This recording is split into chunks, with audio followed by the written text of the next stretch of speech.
അനുയായികളാലും ജിജ്ഞാസുക്കളായ സത്യാന്വേഷകരാലും അനുഗതനായി സ്വാമിജി 518 ഫ്രൈഡ്രിക് സ്ട്രീറ്റിൽ എത്തുകയും ഭിത്തിമേൽ ഏതാനും മേലാപ്പുകളാൽ മാത്രം അലങ്കരിക്കപ്പെട്ട ആ കടമുറിയിൽ പ്രവേശിക്കുകയും ചെയ്തു. ഒരു കുശനിൽ ആസനസ്ഥനായിട്ട് അദ്ദേഹം കീർത്തനത്തിന് നേതൃത്വം നൽകി. പിന്നെ ഏവരെയും കൃഷ്ണാവബോധ മാർഗം സ്വീകരിക്കുവാൻ ക്ഷണിച്ചുകൊണ്ട് ഒരു ചെറു പ്രഭാഷണവും നടത്തി. ആ പ്രഭാഷണത്തിന് ശേഷം അദ്ദേഹം തന്റെ വസതിയിലേക്ക് പോയി. അപ്പോൾ അദ്ദേഹത്തിന്റെ ഭക്തന്മാരും ആരാധകരും മാത്രമല്ല, സാൻ ഫ്രാൻസിസ്കോയിലെ പ്രധാന വാർത്താപത്രങ്ങളായ ക്രോണിക്കിൾ, എക്സാമിനർ എന്നിവയുടെ ലേഖകന്മാരും അദ്ദേഹത്തെ അനുഗമിച്ചു. ചില ഭക്തന്മാർ അദ്ദേഹത്തിന്റെ മധ്യാഹ്ന ഭക്ഷണം തയ്യാറാക്കി. രണചോരൻ അദ്ദേഹത്തിന്റെ പെട്ടിയുടെ കെട്ടഴിച്ചു. സ്വാമിജി ആ പത്രലേഖകന്മാരുമായി സംസാരിച്ചു. അവർ നിലത്തിരുന്നുകൊണ്ട് തങ്ങളുടെ കുറിപ്പുകൾ എഴുതി കൊടുത്തു. പത്രലേഖകൻ: താഴത്തെ നിലയിൽ വെച്ച് അങ്ങ് ഏവരെയും കൃഷ്ണാവബോധത്തിലേക്ക് ക്ഷണിക്കുകയുണ്ടായല്ലോ. അതിൽ ഹെയ്റ്റ് ആഷ്ബറിയിലെ ബൊഹാമിയന്മാരും ബീറ്റ് സംഗീതക്കാരും ഉൾപ്പെടുമോ? സ്വാമിജി: ഉണ്ട്. നിങ്ങളും മറ്റെല്ലാവരും, പുരുഷനോ സ്ത്രീയോ ശാസ്ത്രജ്ഞനോ ഹിപ്പിയോ മറ്റെന്തെങ്കിലുമോ ഒക്കെ ആയിക്കൊള്ളട്ടെ, എല്ലാവരും. എന്നാൽ ഒരാൾ പരിശീലനത്തിനായി സ്വീകരിക്കപ്പെട്ടു കഴിഞ്ഞാൽ പിന്നെ അയാൾ മുമ്പ് എന്തായിരുന്നോ അതിൽ നിന്ന് വ്യത്യസ്തമായ ഒരു വ്യക്തിയായി മാറുന്നു. പത്രലേഖകൻ: അങ്ങയുടെ പ്രസ്ഥാനത്തിലെ അംഗമാകുന്നതിന് ഒരാൾ എന്തു ചെയ്യണം? സ്വാമിജി: ചില ഉപാധികളുണ്ട്.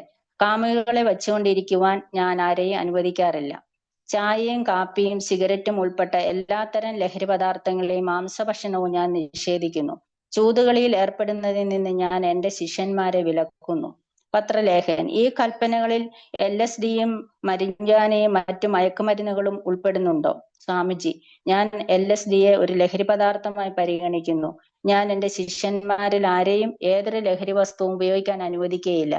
അവരെ അതിരാവിലെ എഴുന്നേൽക്കാനും ദിവസത്തിന്റെ ആദ്യ യാമങ്ങളിൽ തന്നെ ശരീരശുദ്ധി വരുത്താനും ദിവസവും 3 പ്രാവശ്യം പ്രാർത്ഥനായോഗങ്ങളിൽ പങ്കെടുക്കാനും പരിശീലിപ്പിക്കുന്നു. ഞങ്ങളുടെ മതവിഭാഗം ആത്മസംയമന പ്രധാനമാണ്. അത് ദൈവത്തിന്റെ ശാസ്ത്രമാകുന്നു. പത്രലേഖകന്മാർ സാധാരണയായി തന്റെ തത്വശാസ്ത്രത്തെക്കുറിച്ചൊന്നും എഴുതുകയില്ലെന്ന് അനുഭവം കൊണ്ട് അറിയാമായിരുന്നുവെങ്കിലും ഭക്തി വേദാന്ത സ്വാമി ആ അവസരം കൃഷ്ണാവബോധത്തെക്കുറിച്ച് ഉപദേശിക്കുന്നതിനായി പ്രയോജനപ്പെടുത്തി. പത്രലേഖകർക്ക് ആ തത്വശാസ്ത്രത്തിലേക്ക് ആഴ്ന്നിറങ്ങാൻ ആഗ്രഹമില്ലായിരുന്നു. എങ്കിലും അദ്ദേഹത്തിന്റെ അനുയായികൾക്ക് അതുണ്ടായിരുന്നു. സ്വാമിജി തുടർന്നു: ആധുനിക സംസ്കാരത്തിന്റെ ഏറ്റവും വലിയ പാളിച്ച മറ്റുള്ളവരുടെ സ്വത്തിൽ കൈകടത്തുക എന്നതാണ്. ഇത് കൂടുതൽ പ്രശ്നങ്ങൾ സൃഷ്ടിക്കുന്നു. പ്രപഞ്ചത്തിലുള്ള എല്ലാറ്റിന്റെയും ആത്യന്തികനായ ഉടമ ഈശ്വരനാണ്. ദൈവം സർവ്വതിന്റെയും ഉടമയും എല്ലാ ജീവസത്തകളുടെയും ഉത്തമ സുഹൃത്തും എല്ലാ ദാനങ്ങളുടെയും യജ്ഞങ്ങളുടെയും ഭോക്താവുമാണെന്ന് ആളുകൾ എപ്പോഴാണോ മനസ്സിലാക്കുന്നത് അപ്പോൾ ശാന്തി ഉണ്ടാവും. ആ പത്രലേഖകർ പോയതിനു ശേഷം സ്വാമിജി മുറിയിലുണ്ടായിരുന്ന ചെറുപ്പക്കാരോട് സംസാരിച്ചിരുന്നു. സ്വാമിജി ദീക്ഷാദാനവേളയിൽ നൽകിയ ചുവന്ന മണികളോടുകൂടിയ നീണ്ട ജപമാല കഴുത്തിൽ അണിഞ്ഞ താടിക്കാരനായ മുകുന്ദൻ ചില സ്നേഹിതന്മാരെ സ്വാമിജിക്ക് പരിചയപ്പെടുത്തി കൊടുത്തു. അവരെല്ലാം ഒരുമിച്ച് താമസിക്കുന്നവരാണെന്നും സാൻ ഫ്രാൻസിസ്കോയിലെ ചെറുപ്പക്കാർക്ക് കൃഷ്ണാവബോധം ലഭ്യമാക്കുന്ന വിഷയത്തിൽ സ്വാമിജിയെ സഹായിക്കുന്നതിന് അവർ ഒരുക്കമാണെന്നും അറിയിച്ചു. മുകുന്ദന്റെ പത്നിയായ ജാനകി സ്വാമിജിയോട് അദ്ദേഹത്തിന്റെ വിമാനയാത്രയെക്കുറിച്ച് ചോദിച്ചു. ചെവിയിൽ അല്പം മർദ്ദം അനുഭവപ്പെട്ടതൊഴിച്ചാൽ അത് വളരെ സുഖകരമായിരുന്നു എന്ന് സ്വാമിജി പറഞ്ഞു. വീടുകൾ തീപ്പെട്ടിക്കൂട് പോലെ വളരെ ചെറുതായി കാണപ്പെട്ടു എന്ന് പറഞ്ഞുകൊണ്ട് അദ്ദേഹം തന്റെ തള്ളവിരലും ചൂണ്ടുവിരലും ഉപയോഗിച്ച് തീപ്പെട്ടിയുടെ വലിപ്പം കാണിച്ചു കൊടുത്തു. അദ്ദേഹം ഭിത്തിയിൽ ചാരിയിരുന്നു കൊണ്ട് സ്വീകരണ ചടങ്ങിൽ അണിയിച്ച മാലകളെല്ലാം എടുത്തു മാറ്റി. ഒടുവിൽ കഴുത്തി ചുറ്റിക്കിടന്ന ഒരു മുത്തുമാല മാത്രം അവശേഷിച്ചു. അദ്ദേഹം അത് കൈകൊണ്ട് പിടിച്ച് അതിലെ നിർമ്മാണ ചാതുരി പരിശോധിച്ചിട്ട് അത് വെറുതെ തിരിച്ചുകൊണ്ടിരുന്നു. മുഖമുയർത്തി നോക്കിക്കൊണ്ട് അദ്ദേഹം പറഞ്ഞു, ഇത് വിശിഷ്ടമാണ്. എന്തുകൊണ്ടെന്നാൽ ഇത് ഭക്തിയോടെ നിർമ്മിക്കപ്പെട്ടതാണ്. അത് ലഭിച്ചത് അന്നത്തെ ഏറ്റവും പ്രധാനപ്പെട്ട സംഭവങ്ങളൊന്നാണെന്ന മട്ടിൽ അദ്ദേഹം തുടർന്നും അതിൽ ശ്രദ്ധ പതിപ്പിച്ചുകൊണ്ടിരുന്നു.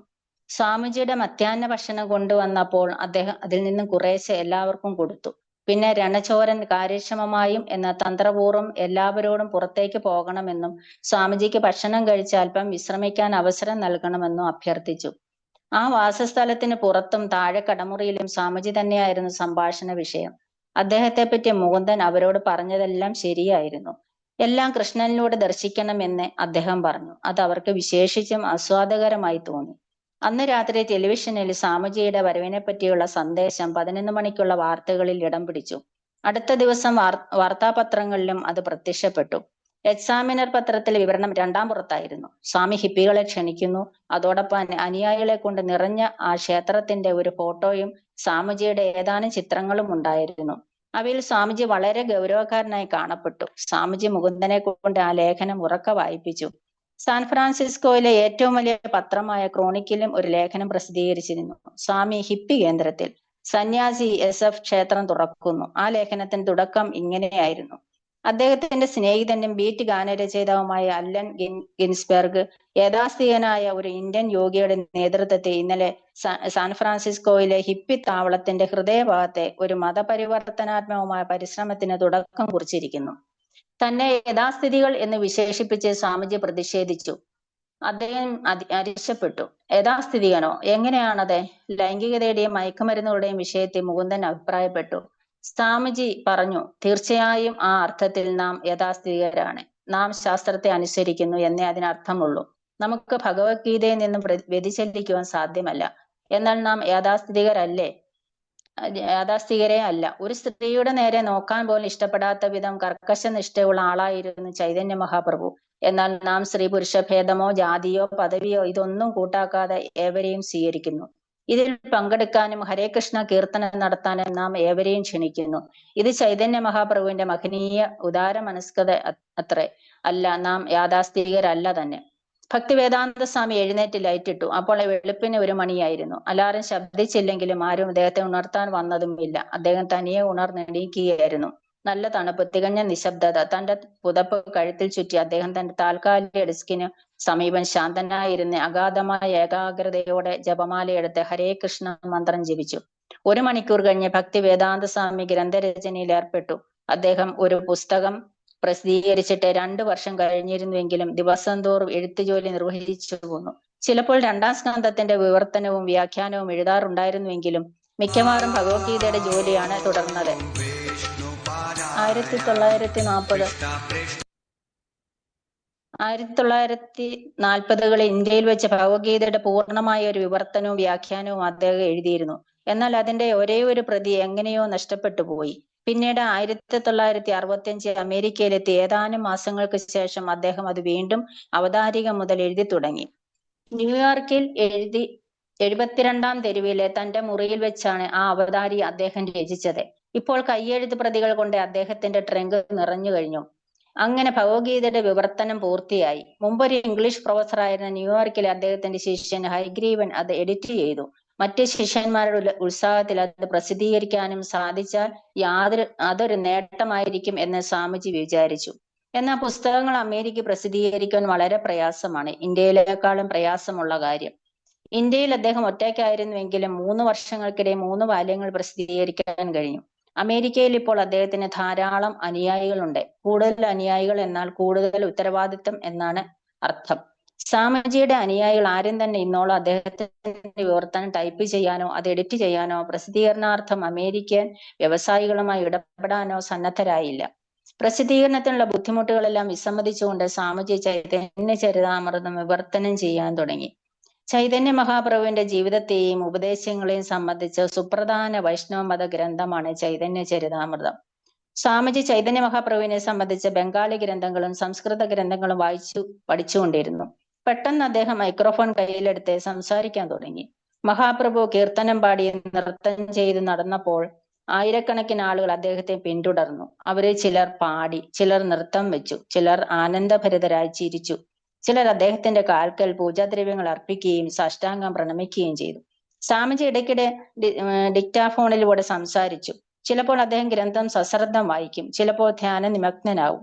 1 മണിക്കൂർ സമയം കടന്നുപോയി. സ്വാമിജി ജോലി തുടർന്നു. അപ്പോൾ സ്വാമിജിയുടെ മുറിയിൽ മാത്രമേ വെളിച്ചമുണ്ടായിരുന്നുള്ളൂ. ആ കെട്ടിടത്തിന്റെ ബാക്കി ഭാഗങ്ങളെല്ലാം ഇരുളിലാണ്ട് കിടന്നു.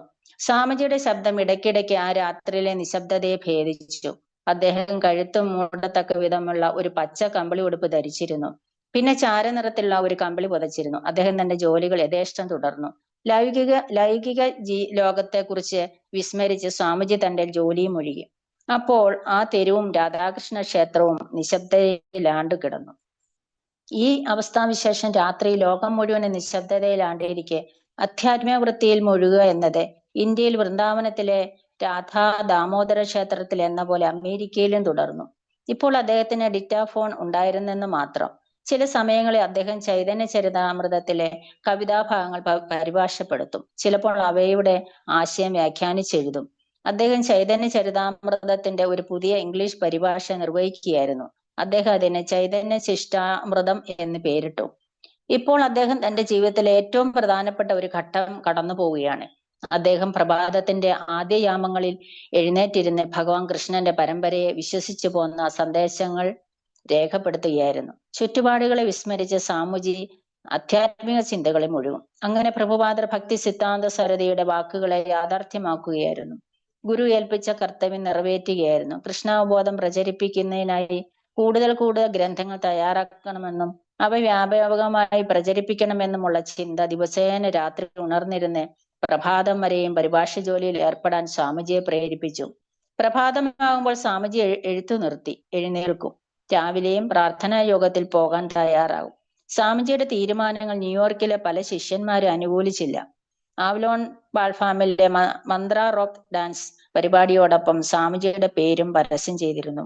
സാൻ ഫ്രാൻസിസ്കോയിലെ ഭക്തന്മാർ അവരുടെ ആത്മീയ ഗുരുവിനെ അത്തരമൊരു രംഗത്ത് പോകാൻ ആവശ്യപ്പെട്ടത് ന്യൂയോർക്ക് ഭക്തന്മാർക്ക് തെറ്റായി തോന്നി. ഗിത്താറുകളുടെയും ചെണ്ടകളുടെയും ചെകിടടിപ്പിക്കുന്ന ശബ്ദവും ഭീവത്സവമായ ദീപപ്രദർശനവും നൂറുകണക്കിന് മയക്കുമരുന്ന് കഴിച്ച് ഉന്മത്തരായ ഹിപ്പികളും ഒക്കെ ഉൾപ്പെടുന്ന നൃത്തമേള എന്ന ഒരു കോലാഹലത്തിനിടെ പ്രഭുപാദർ അദ്ദേഹത്തിന്റെ പാവന സന്ദേശം എങ്ങനെയാണ് പ്രചരിപ്പിക്കുക? മുകുന്ദനും സുഹൃത്തുക്കളും മാസങ്ങളായി ആ മന്ത്ര റോക്ക് ഡാൻസിന് വേണ്ടി പ്രവർത്തിക്കുകയായിരുന്നു. ആ പരിപാടിയിൽ ആയിരക്കണക്കിന് ചെറുപ്പക്കാരെ ആകർഷിച്ചു. ആ പരിപാടിയിലൂടെ രാധാകൃഷ്ണ ക്ഷേത്രത്തിന് വേണ്ടി ആയിരക്കണക്കിന് ഡോളർ ശേഖരിക്കുവാനും കഴിയും. ന്യൂയോർക്കിലെ ശിഷ്യന്മാരുടെ സാമുജി തന്റെ തീരുമാനം വിശദമാക്കിയില്ല.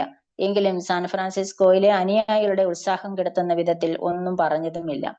മുകുന്ദന്റെ സ്നേഹിതനും മന്ത്ര റോക്ക് ഡാൻസിന്റെ സംഘാടകനുമായ സാൻസ്പ്രിത്ര ആ സമയം അവിടെ വന്നെത്തിയ ഹയഗ്രീവനോട് ഇങ്ങനെ പറഞ്ഞു: സാൻ ഫ്രാൻസിസ്കോയിൽ സംഗീതത്തിന്റെ ഒരു പുതിയ രൂപം ഉടലെടുത്തിട്ടുണ്ട്. ഗ്രേറ്റ്ഫുൾസ് ഡെഡ് എന്ന അവരുടെ ഗായക സംഘം നാട്ടിൽ പേരെടുത്തു കഴിഞ്ഞു.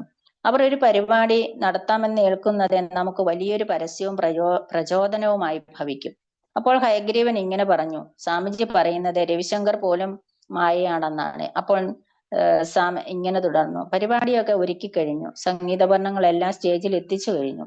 അല്ലൻ ഗിൻസ്ബർഗ് സ്വാമിജിയെ സാൻ ഫ്രാൻസിസ്കോയിൽ ജനങ്ങൾക്ക് പരിചയപ്പെടുത്തും. സ്വാമിജി അവരോട് സംസാരിക്കും. പിന്നെ ആ ബാൻഡ്യമേളത്തോടൊപ്പം സ്വാമിജി ഹരേ കൃഷ്ണ ആലപിക്കും.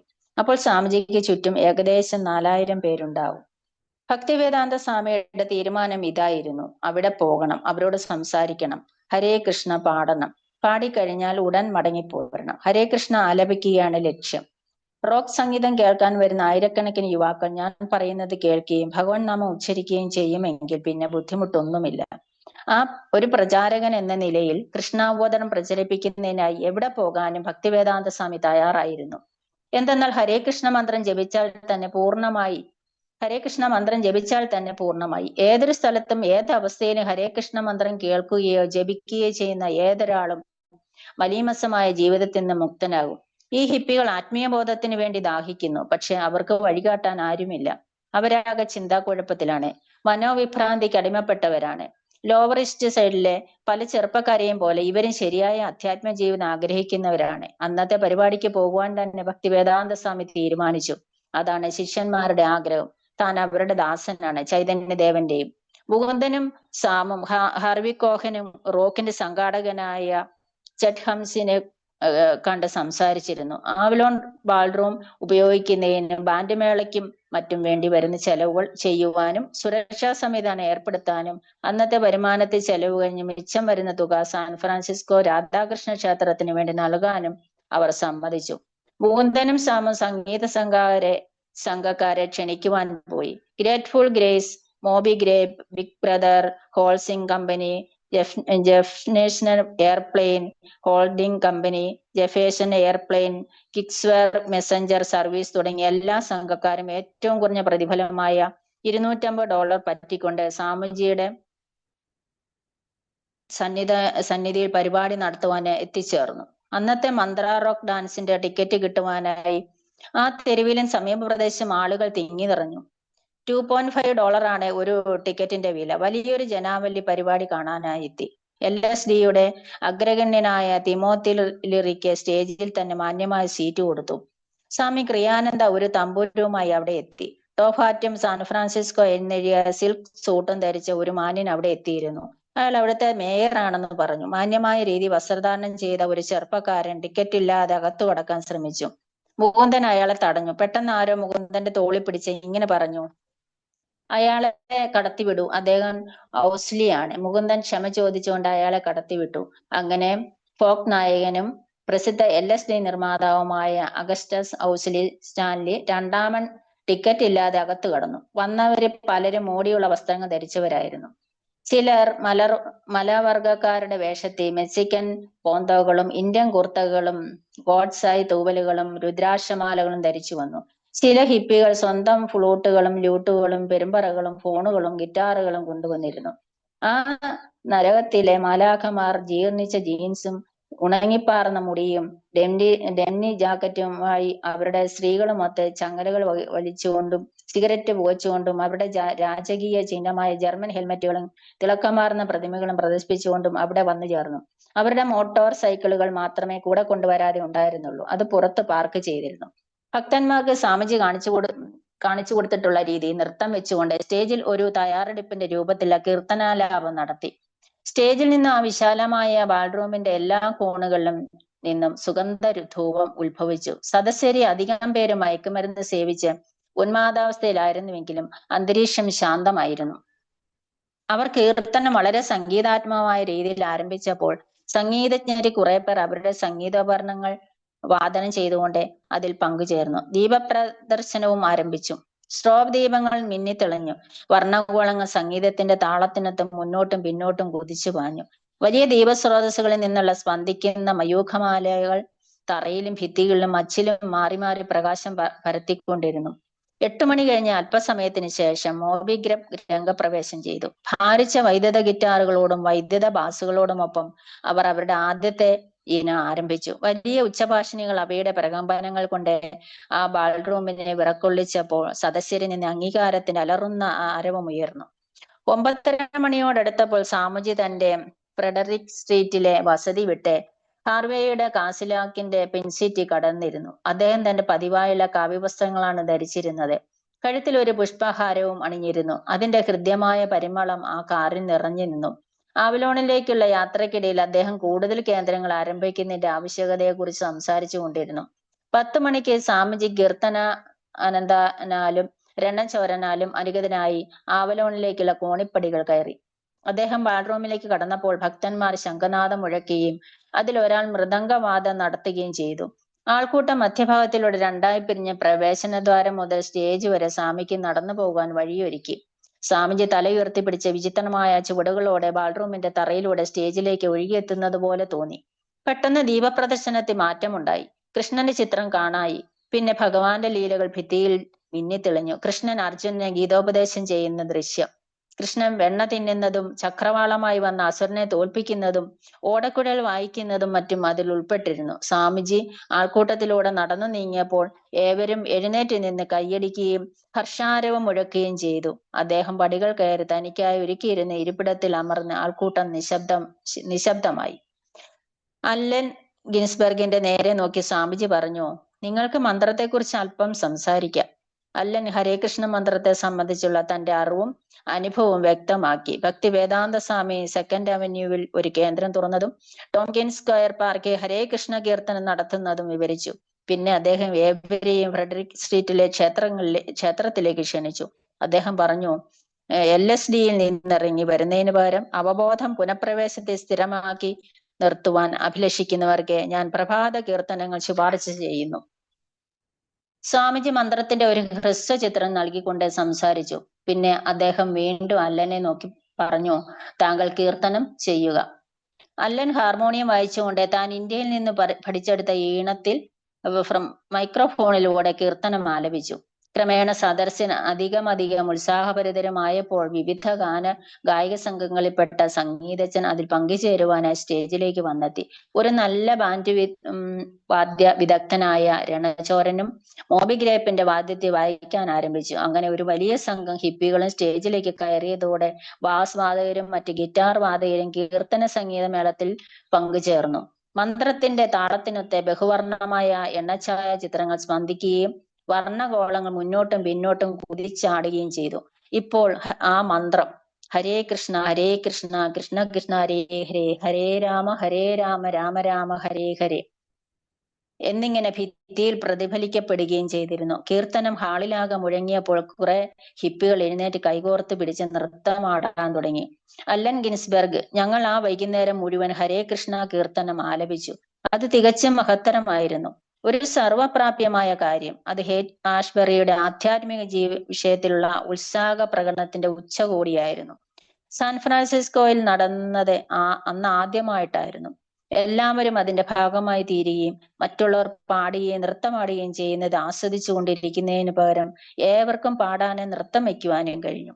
ജാനകി അവർ എന്തിനു വേണ്ടിയാണ് കീർത്തനം നടത്തുന്നതെന്ന് ആളുകൾക്ക് അറിവില്ലായിരുന്നു. എന്നാൽ അത്രയധികം പേർ, അവരെ മിക്കവരും ലഹരി പദാർത്ഥങ്ങൾ കഴിച്ച ബോധമില്ലാത്തവരായിരുന്നുവെങ്കിലും അവർ കീർത്തനത്തിൽ പങ്കെടുക്കുന്നുവെന്ന് കണ്ടത് സ്വാമിജിയെ സന്തുഷ്ടനാക്കി. ആളുകൾ കീർത്തനങ്ങൾ ആലപിക്കുന്നത് കേൾക്കാൻ അദ്ദേഹം വളരെയധികം ഇഷ്ടപ്പെട്ടിരുന്നു. ഹയഗ്രീവൻ വാദ്യക്കാരുടെ മുന്നിൽ നിന്നിരുന്നതിനാൽ എനിക്ക് കീർത്തനങ്ങൾ കേൾക്കുവാൻ വിഷമമായിരുന്നു. എങ്കിലും എല്ലാറ്റിനു മേലെ ഹരേ കൃഷ്ണ കീർത്തനം ശക്തി പ്രാപിച്ചു വരുന്നത് എനിക്ക് അറിയാൻ കഴിഞ്ഞു. ഒരു സ്ലൈഡ് പിന്നിലെ ഭിത്തിമേൽ ഒരു മയിൽപീലിയോട് കൂടിയ സ്വർണ്ണ കിരീടം ധരിച്ചതും ഒരു ഓടക്കുഴ കയ്യിലേന്തിയുമായ കൃഷ്ണന്റെ ബൃഹത്തായ ചിത്രം പ്രതിഫലിപ്പിച്ചു. പിന്നെ സ്വാമിജി എഴുന്നേറ്റ് കൈകൾ ഉയർത്തിപ്പിടിച്ചുകൊണ്ട് നൃത്തം ചെയ്യുവാൻ ആരംഭിച്ചു. എല്ലാവരോടും തന്നോടൊപ്പം നൃത്തത്തിൽ പങ്കെടുക്കുവാൻ അദ്ദേഹം ആംഗ്യം കാട്ടുകയും അപ്പോഴേക്കും ഇരിക്കുകയായിരുന്നവർ കൂടി എഴുന്നേറ്റ് നൃത്തം ചെയ്യുവാനും കീർത്തനം നടത്തുവാനും സ്വാമിജിയുടെ സൗമ്യമായ നൃത്തത്തെ അനുകരിച്ച് അങ്ങോട്ടും ഇങ്ങോട്ടും ആടുവാനും തുടങ്ങി. റോജർ സെഗാൽ ആ ബാൾറൂം കാറ്റിൽ ഉലഞ്ഞാടുന്ന മനുഷ്യരുടേതായ ഒരു ഗോതമ്പ് വയൽ പോലെ കാണപ്പെട്ടു. ആവലോൺ ബാൾറൂമിലെ കറങ്ങിത്തിരിയുന്ന ഉത്സാഹത്തിമിർപ്പിന്റെ അന്തരീക്ഷത്തിന് വിപരീതമായി അത് ഒരു ശാന്തമായ ആന്തരിക അനുഭൂതി ഉളവാക്കി. ഹരേ കൃഷ്ണ കീർത്തനം 1 മണിക്കൂറിലേറെ സമയം നീണ്ടു നിന്നു. ഒടുവിൽ ഓരോരുത്തരും തുള്ളിച്ചാടുകയും ഒച്ചവയ്ക്കുകയും മാത്രമല്ല മുറവിളിക്കുകയും ആക്രോശിച്ചുകൊണ്ട് കരയുക പോലും ചെയ്യുന്ന സ്ഥിതി സംജാതമാവുകയും ചെയ്തു.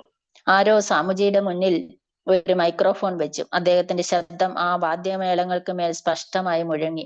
താളക്രമം വേഗത്തിലായി. സ്വാമിജി അത്യധികമായി വിയർക്കുന്നുണ്ടായിരുന്നു.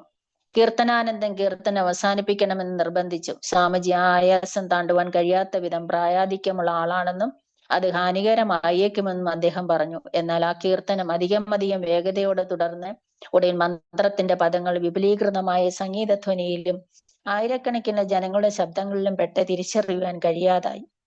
പിന്നെ പെട്ടെന്ന് അത് അവസാനിച്ചു. ആകെക്കൂടി കേൾക്കുവാൻ ഉണ്ടായിരുന്നത് ഉച്ചഭാഷണികളുടെ ഉച്ചത്തിലുള്ള മൂളലും തന്റെ അധ്യാത്മിക ഗുരുവിനെ വന്ദനങ്ങൾ അർപ്പിച്ചുകൊണ്ടുള്ള സ്വാമിജിയുടെ മുഴങ്ങുന്ന ശബ്ദവും മാത്രമായി. ഓം വിഷ്ണുപദായ പരമഹംസ അഷ്ടോത്തര ശത ശ്രീമദ് ഭക്തിവേദാന്ത സരസ്വതി ഗോസ്വാമി മഹാരാജ് കീ ജയ്. ഇവിടെ കൂടിയിരിക്കുന്ന ഭക്തന്മാർക്കെല്ലാം സർവമംഗളങ്ങളും ഭവിക്കട്ടെ. സ്വാമിജി സാന്ദ്രമായ പുകയുടെയും ആൾക്കൂട്ടത്തിന്റെ ഇടയിലൂടെ കീർത്തനാനന്ദനാലും രണചോരനാലും അനുഗതനായ സ്റ്റേജ് വിട്ട് മുൻവശത്തെ പടികൾ ഇറങ്ങി നടന്നു. അല്ലൻ അടുത്ത റോക്ക് നൃത്ത സംഘത്തിന്റെ പേര് വിളിച്ചറിയിച്ചു. സ്വാമിജി ആ ബാൾറൂമിലെ ആസ്വാദകരമായ ജനക്കൂട്ടത്തെ വിട്ടുപോകവേ ഇങ്ങനെ പറഞ്ഞു: ഇത് ഒരു ബ്രഹ്മചാരിക്ക് ചേർന്ന സ്ഥലമല്ല. ദീക്ഷ സ്വീകരിക്കുവാൻ സന്നദ്ധരായ ചില വ്യക്തികൾ ഒരു ശിഷ്യന് ഗുരുവിനോടുള്ള സമഗ്രമായ ആജീവനാന്ത പ്രജ്ഞാബദ്ധത പാലിക്കുവാൻ ഉദ്ദേശിച്ചുള്ളവരല്ല എന്ന് ഭക്തിവേദാന്ത സ്വാമിയുടെ സാൻ ഫ്രാൻസിസ്കോയിലെ അനുയായികളിൽ ചിന്താശീലരായ ചിലർക്ക് തോന്നി. അവർ പറയും: സ്വാമിജി, ഈ ആളുകളിൽ ചില ദീക്ഷ സ്വീകരിക്കുന്നതിന് മാത്രം വന്നിട്ടുള്ളവരാണ്. അവരെ നാം മുമ്പ് കണ്ടിട്ടില്ല, മേലിൽ കാണുകയുമില്ല. അതാണ് തനിക്ക് അഭിമുഖീകരിക്കേണ്ടിയിരിക്കുന്ന ആപത് സാധ്യത എന്ന് സ്വാമിജി മറുപടി പറഞ്ഞു. ദീക്ഷാദാനത്തോടെ ഒരുവന്റെ കഴിഞ്ഞ കാലത്തെ പാപങ്ങളുടെ ദോഷഫലങ്ങൾ നീക്കപ്പെട്ടുവെങ്കിലും ശിഷ്യൻ ഭൗതിക ലോകത്തിൽ നിന്ന് വിമുക്തനാക്കപ്പെടുന്നത് വരെ ഉത്തരവാദി അധ്യാത്മിക ഗുരുവാണെന്ന് അദ്ദേഹം ഒരു ദിവസം ക്ഷേത്രത്തിൽ നടത്തിയ ഒരു പ്രഭാഷണത്തിലെ വിശദീകരിക്കുകയുണ്ടായി. അതിനാൽ ഒരു ഗുരു ഒട്ടേറെ ശിഷ്യന്മാരെ സ്വീകരിച്ചുകൂടാ എന്ന് ചൈതന്യ മഹാപ്രഭു മുന്നറിയിപ്പ് നൽകിയിട്ടുള്ളതായും അദ്ദേഹം പറഞ്ഞു. ഒരു രാത്രി ക്ഷേത്രത്തിൽ വെച്ച് നടന്ന ചോദ്യോത്തര വേളയിൽ ഒരു തടിയനായ താടിക്കാരൻ കൈ ഉയർത്തിയ ശേഷം സ്വാമിജിയോട് ചോദിച്ചു, എന്നെ ശിഷ്യനായി സ്വീകരിക്കാമോ? ആ ധാർഷ്ട്യത്തോടുകൂടി പരസ്യാഭ്യർത്ഥന സ്വാമിജിയുടെ അനുയായികളിൽ ചിലർക്ക് അരോചകമായി തോന്നി. എന്നാൽ സ്വാമിജി ശാന്തനായി മറുപടി പറഞ്ഞു, ആർക്കും. പക്ഷെ ആദ്യമായി നിങ്ങൾ 2 ചോദ്യങ്ങൾക്ക് ഉത്തരം നൽകണം. കൃഷ്ണൻ ആരാണ്? ആ ചെറുപ്പക്കാരൻ ഒരു നിമിഷം ആലോചിച്ചിട്ട് പറഞ്ഞു, കൃഷ്ണൻ ഈശ്വരനാണ്. സ്വാമിജി പ്രതിവദിച്ചു, ശരി, നിങ്ങൾ ആരാണ്? വീണ്ടും ആ ചെറുപ്പക്കാരൻ ഏതാനും നിമിഷം ചിന്തിക്കുകയും പിന്നെ ഉത്തരം നൽകുകയും ചെയ്തു, ഞാൻ ഭഗവാന്റെ സേവകനാണ്. വളരെ നന്ദി, ശരി, നിങ്ങൾക്ക് നാളെ ദീക്ഷ സ്വീകരിക്കാം, സ്വാമിജി പറഞ്ഞു. പാശ്ചാത്യരായ ശിഷ്യന്മാർക്ക് കൃഷ്ണാബോധത്തിൽ ഉറച്ചു നിൽക്കുകയും ഭക്തി സേവനം എന്ന ലക്ഷ്യം കൈവരികയും ചെയ്യുക എന്ന ദുഷ്കരമാണ് ഭക്തി വേദാന്ത സ്വാമിക്ക് അറിയാമായിരുന്നു. ജീവിതകാലം മുഴുവൻ ഏറ്റവും മോശമായ പരിശീലനമാണ് ലഭിച്ചിരുന്നത്. അവിടെ നാമമാത്രമായ സ്ഥിരതയും തത്വജ്ഞാനപരമായ അന്വേഷണങ്ങൾ ഉണ്ടെങ്കിൽ കൂടി അവരിൽ മിക്കവർക്കും